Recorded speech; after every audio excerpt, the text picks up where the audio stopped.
авч төрдөг байж.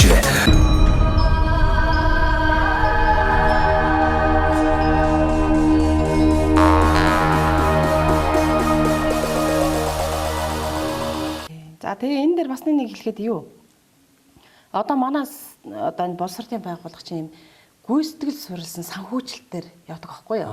За тэр санхүүжилт маань бас нэг талын учир дутагдaltaй. Яагаад гэвэл те юу хүүхдийн тоонд нь одоо юу яадаг? Санхүүжилт одоо бусад юмнууд ирдэг. Одоо яг багш нарын цалин одоо нэмэгдэл хөөс бүх юмуд бол хангалттай ирнэ л дээ. Бусад одоо ингээл нөхөн хангалтын зардал гэхдээ хүүхдийн тоогоор ирчихлээр сумын сургуульд бол ерөөсөө нэг 8 сая төгрөг. Гэтэл олон хүүхэд одоо ингээл Эрдмийн далай шиг одоо 1000 гаруй хүүхэдтэй сургуульд бууд 80 90 саяар нь идэр ирж байгаа шүү дээ. Тэгэхэд миний манай сургуулийн 8 сая ирж байхад тэр том сургуулийн хэд ирэх үү тийм ээ? Тэгээ бодглоор бас ингээд энэ дээр ч гэсэн бас ингээд бас арай л өөр ихтгэл зүйр байхаар л байгаа юм. Ер нь санхүүжилтийн хувьд ч гэсэн. Тэгэд санхүүжилт тийм болохоор одоо бас ингээд авах барих юм одоо зохицуулах ингээд юм юмнууд бас жаахан хэцүү болдог ер нь. Тэгэхээр яг та нөгөө сургуулиудын үйл ажиллагаа тэгэхээр чи одоо санхүүжилт их авахын тулд аль болохоор олон хүүхд хамруулах гал одоо тийм шүү дээ одоо бас нэг бодлын гэтэл яг цаана нь одоо хэний ирэх ашиг хөндөгдөх үү нөгөө хүүхд минь олон хүүхдтэй сургууль хүүхдүүд минь яг 100% одоо сайхан боловсрол олж авах уу гэдэг дээр эргэлзээ үүсэж эхэлнэ. Нөгөө нэг сургуулийн багш нарын ачаал одоо хэр зэрэг нэмэгдэх үү те. Тэгэхээр энэ харьцуулт хуваарлтуудыг бас их зөв зохистой их бодлогоор нарийн судалж аваад хэрэгжүүлэх ёстой юм байна. Тэгээд нэг юмыг сайжруулах чинь ингээд нөгөө нэг зүйлийг алаад байж болохгүй шүү дээ. Тэгээ гэхдээ ер нь бол их муу юу төсөв биш л дээ. Тэгвэл гол нь одоо нөгөө тэр одоо нөхөн хангалт гихтэл тийм байна. Бас ингээд одоо тээвэр шатхууны зардал эдэрэг тусдаа байхгүй. Тэгэнгүүчэд хааваас манаас өмнө гэтэл одоо 100 км-с бүх уралдаан тэмцээнд оролцох гэж аймаг руугаа явна шүү дээ. Тэ. Тэгвэл аймгийн төвийн сургуулиуд тийм дэргэлт биш шүү дээ. Google орно шүү дээ. Тийм ээ. Гэх мэтлэн ингээд үзэхэд бол ихтгэл зүйр гэдэг юмар хийгээд байгаа юм. За тэр ихтгэл зүйрийг л болоод одоо бас жаахан өөрчлөхгүй бол ингээд сумын сургуулиудын ийм сургуулийн захирлын хүн ер нь бол тэгэл бас л хэцүү л болно. Энэ хэврээ байгаад байвал. Гэхдээ яг тэр нөхөн хангалтын зардал эдэр гэдэг чинь бол одоо төрийн сургуультай ч гэсэн бол их аштайхал да. Яагаад гэвэл нөгөө маш олон компьютерийн танхим одоо 3 тэр олон хүүхдийн юм чинь зөндөө олон компьютерийн танхим байхгүй болохгүй шүү дээ тийм ээ. Одоо манайд бол яг ганц л хэрэгтэй болно л доо. Тэгтэл нөгөө нь хуваарлсан мөнгө маань хүрхүү. Хэдэн жил болж иж хүрж जैन тийм ээ. Одоо бүтэн 3 жил болж штэ. Тэгжил нэг юм хүргэж जैन гихчж जैन. Тэгэхээр би тэрийг бол жаахан юу хар юм болоо гэж бас боддгийг. За дээрээс нь бас нэг том хөндөгдөг асуудал бол 12 жилийн боловсрал. За ингээд 6 настай хүүхэд сургуульд ордог болсноос хойш малчтын амьдралыг ерөөсөө 2 амьдралтай болгоцсон. Тэгэл нөгөө тэр бяцхан хүүхдийн чинь дагаад нөгөө ээж нь сумынхаа төв рүү нэг хашаа хатах тийм үү эсвэл нэг гэр бариад ороод ирнэ. Зарим нэг боломжтойнууд нь байшин сав бариад ингээл. Тэгэл нөгөө малчин бас олон тоотой малтай хүн чи хэцүү шүү дээ. Тэгээд айлын ганц ир хүн чи одоо малаа яа гэхэр хүн хүч хөрөхгүй. Эхтрийн цай хоолноос хол өөрөө нэг болсон болоогүй хоол хийн нөгөөдгөө хономж өнжүүлж идээд одоо нөгөө эрүүл мэндэнд дороотон ч гэдэг юм уу. За зарим нэг нь одоо сэтгэл холдор бие холдно гээл одоо гэр бүл салж байгаа тохиолдол ууч харагдах юм. Зарим нь ч одоо тэгээд сэтгэлээр унаад архинд орж байгаа ч тийм үү юмтэй таарах юм. Тэгээ энэ малчтынхаа амьдралыг бид нар ингэж одоо хоёр хуваана гэдэг бол энэ нөгөө үндэсний эрх ашигтыг маш сөргөөр нөлөөлж байгаа. Монгол хүн Монгол мал аж ахуй гэж байхгүй бол одоо Монгол улс маань юу вэ?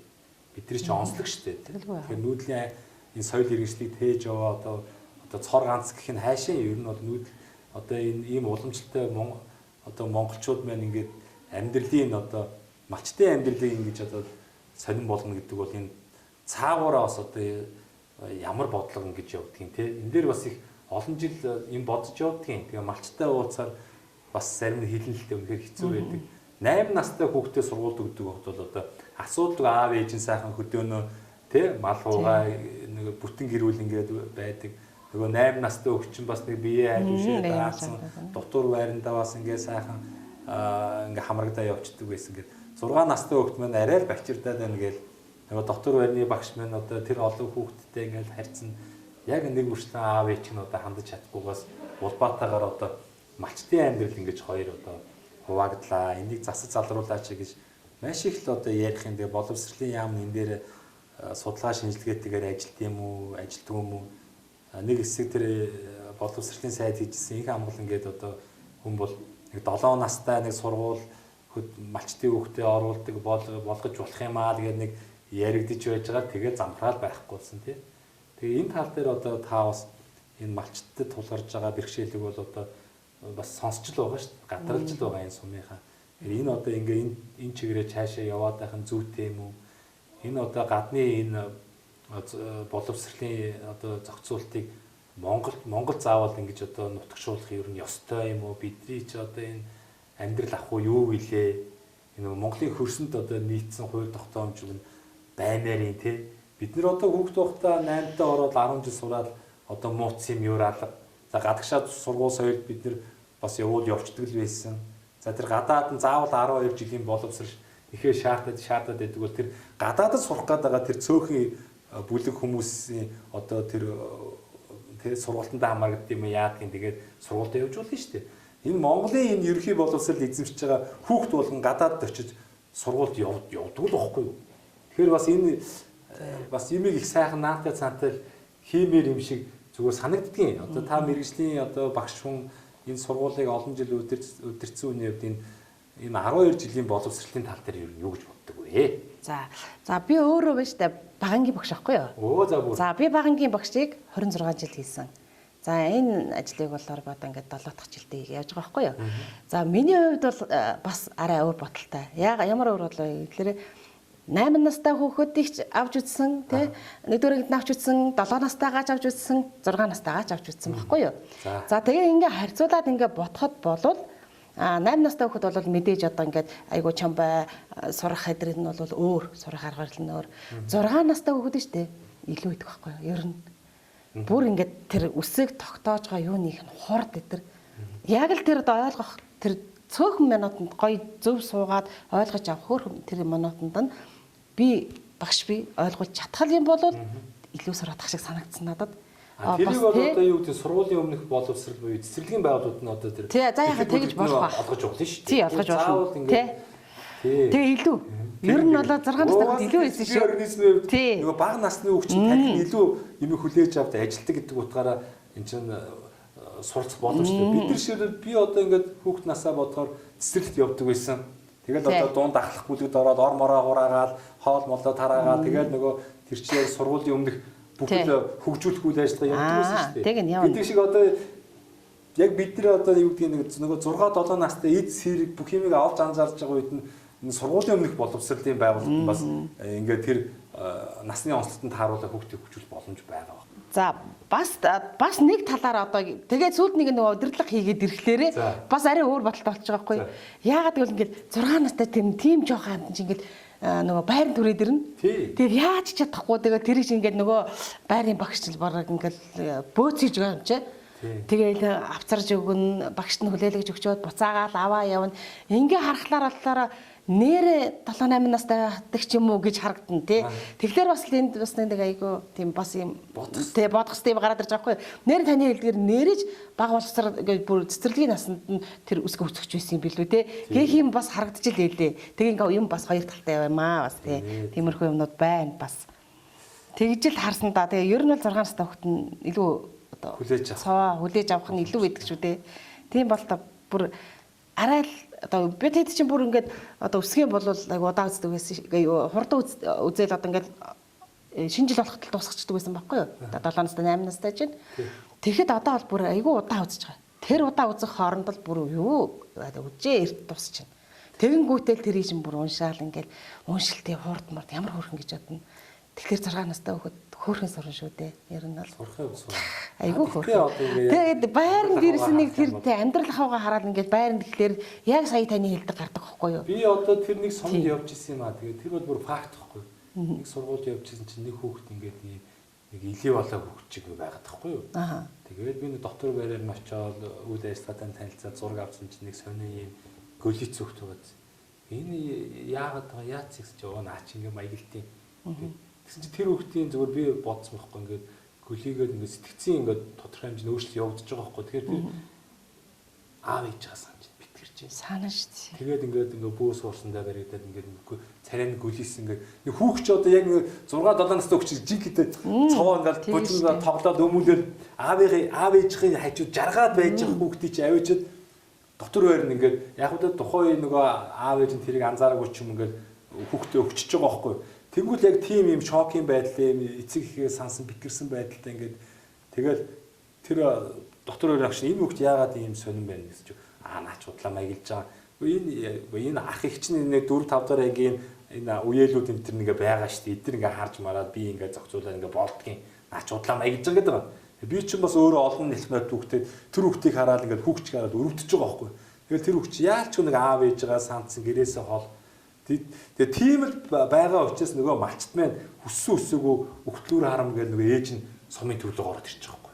Тэгээд нөгөө малчтын амьдралын маань жиг ингээл хоёр хуваагаар. Тийм юмнууд бас харагданаа байна. Тэгэл энийг бид нар бодолцож үзэх ёстой юм байна гэж одоо би их олон газар явж хат ингэж анзаарч харлаа. Энийг засаж залруулж болдгоо юм уу? Өөр янз бүрийн сонголт хөлбөр байж болдгоо юм уу гэж явлаа. Тэгээ 10 хэдэн жил одоо энэ юм ингээд явчихлаа шүү дээ.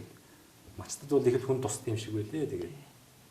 За тэгээ нэг ойрхон болвол ирээд 7 хоногтой авч яваад буцаагаад эдэр байх тийм юмнууд бас гар байна.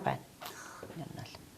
За ингээ яриад байвал бас их олон зүйл байна. Тэгээд одоо яг энэ сумын амьдрал гэдэг нь бол одоо өөрөө их өрмөц онцлог одоо бас ийм сайхан амьдрал юм. Хамгийн гол нь одоо стрессгүй, эрүүл одоо сайхан агаарт одоо сайхан ингээд амар амгалан амьдрах боломж бол одоо энэ сум орн нутагт ч юм байна шүү. Тэгээд манай энэ төр засгийн хүмүүс ч гэсэн Монгол улсынхаа хүн амын одоо дархан амьдруулах одоо энэ боломж болцоог маш сайхан одоо авч хэрэгжүүлэх ёстой юм байна. Хэд их хотчл бол одоо хүн амынхын дийлэнх хувийг одоо эрүүл мэндээр дороотуулдаг, сэтгэл санаа болон тийм ээ маш олон зүйлээр ингээд дороотуулж байна. Энэ төвлөрлийг одоо яаралтай буулгах ёстой. Ялангуяа энэ аймаг сум руу одоо ард ирээдийг одоо очиж амьдрах төр болцоог бол хангаж ёстой. Ингэж одоо сумын хүн ам одоо ихсэх юм бол энэ чинь нөгөө тий зах зээл эдийн засаг бусад бүх зүйл одоо хөгжнөө. Инхийн тулд одоо зам харилцаа маш чухал юм байна. Бүх 330 сумаа яг л засмал замаар холбох ёстой юм байна. Энэ лүү одоо чиглэсэн бодлогыг байрч хэрэгжүүлэх юм бэ. Төр одоо зам тавиад байх бус бодлогоор замын компаниудыг одоо дэмжих одоо ийм бодлого явуулж одоо улс орондоо 21 аймаг 330 сумаа яаралтай засмал замаар холбох ажлыг эхлүүлэх ёстой юм байна.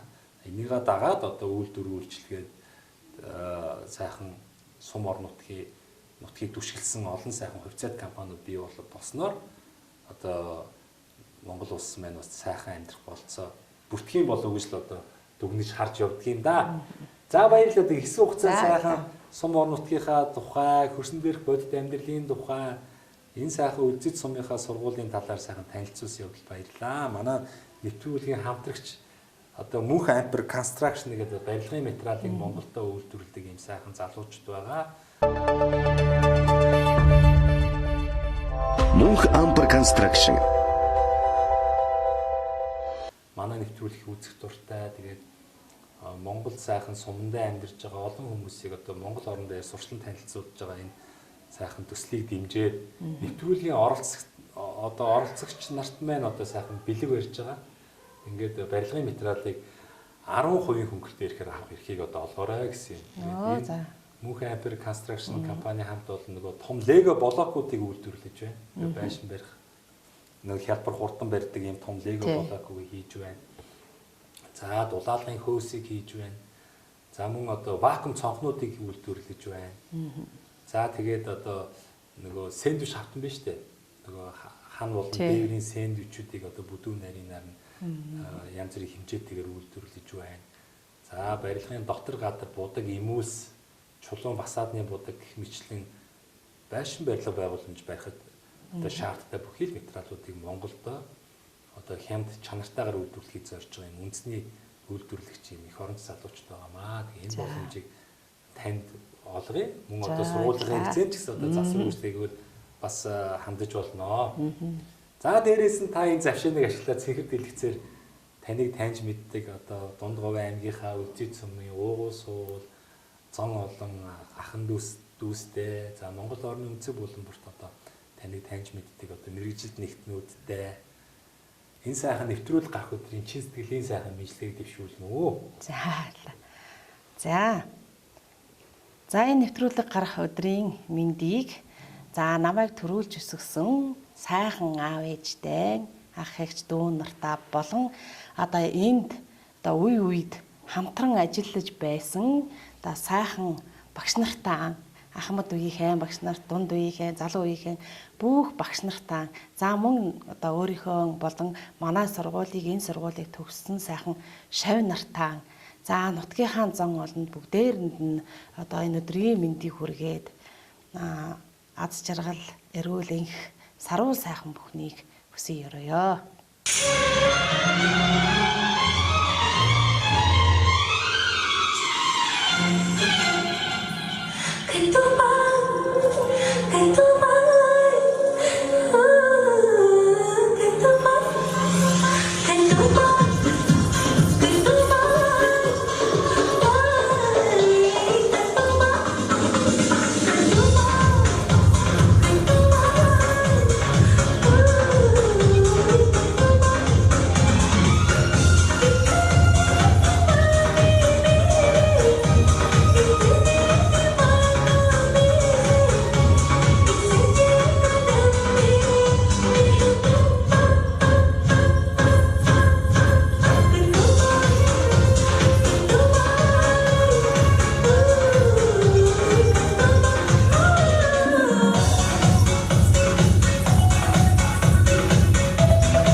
За монголчуудтай Монгол эх орныг танилцуулдаг Монголын хамгийн их үзэгчтэй Сумдаа сайхан амьдрын нэвтрүүлгээ Дундгой аймгийн Өлзий сумаас бэлтгэр гэж байгаа. Ингээд Өлзий сумынхаа соёлын төв дээр бас ирчгсэн хөгжмийн багш одоо Монгол улсын соёлын тэргүүний ажилтаа Ууган баяртай уулзж байна. За тэгээ Ууган баяр маань маш сайхан соёлын төвийнхөө одоо хүүхэд багчуудад үндэсний одоо сайхан уламжлал болсон морин хуур хөгжмөө зааж байна. За одоо энэ сайхан дагиран гэдэг одоо мундаг одоо ардын жүжигчний одоо шавь хүн тэгээд одоо энэ сайхан мундаг хүний одоо хойчийг залгамжлаад нутаг орныхоо хүүхдүүдийг одоо хөгжмийн урлагаар сайхан одоо хөгжүүлдэг. За ингээд соёлыг өвлөнд хийж яваа юм сайхан хүн байдаг сонсоод тантай нутаг орны тухай энэ сайхан одоо орон нутгийн соёл урлагийн талаар сайхан ярилцъя гэдээ ирсэн юм аа. За танд энэ сайхан өдрийн мэндийг хүргэе. За баярлалаа. Та бас өөрийгөө танилцуулаач одоо аав ээж нь ямар хүмүүс байв? Яагаад бас энэ сайхан соёл урлаг руугаа одоо тийм ээ амьдралаа холбох болов? Энэ талаас соёлоо сайхан яриагаа эхлэе. За намайг Бадан манд Өвгтөөгөн баяр гэдэг одоо соёлын төвийн хөгжим багш одоо 24 дахь жилдээ ажиллаж байна. За анх одоо энэ соёл урлагт ороод татгаж орох болсон шалтгаан бол одоо манай одоо соёлын төв эрхлэгчээр маш олон жил ажиллаж байсан.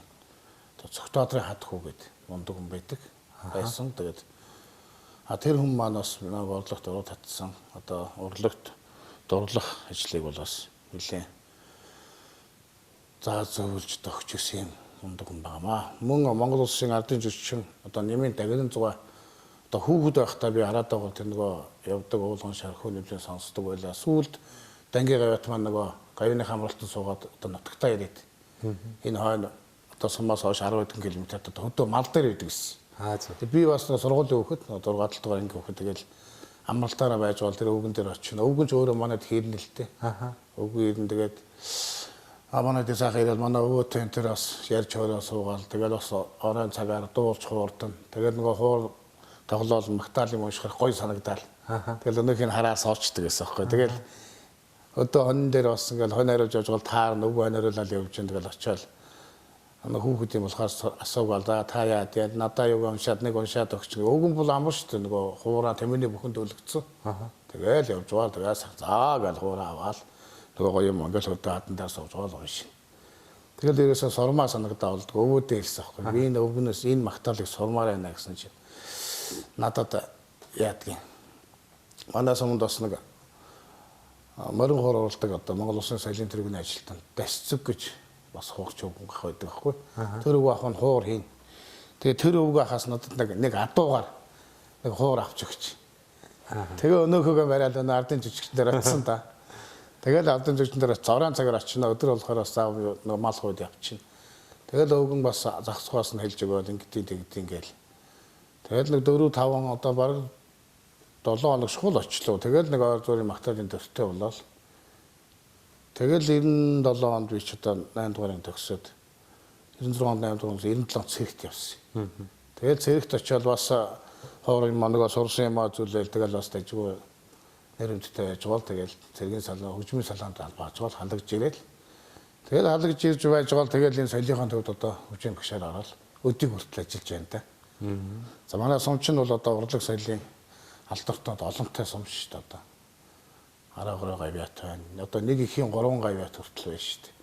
Одоо тэгээд юу лээ чулуун юу дашвилжээ гээд нөгөө 3 ардын жүжигчин дашвилжээ ардын жүжигчин нэргүй. Тэгээд мэгч нь болохоор ардын юу гавьяа жүжигчин Дүнжимаа гавьяат одоо манай Дундгой аймгийн Тэнгэрийн тэмдгийн нутгийн дууны багш. За. Ингээ энэ гурав чинь гэрүүлээс 3 гавьяат гарна гэдэг сайхан тийм ээ. Нэг гэрүүлээс 3 гавьяат гарна гэдэг бол бас ховор тохиолдолтой төрч одоо.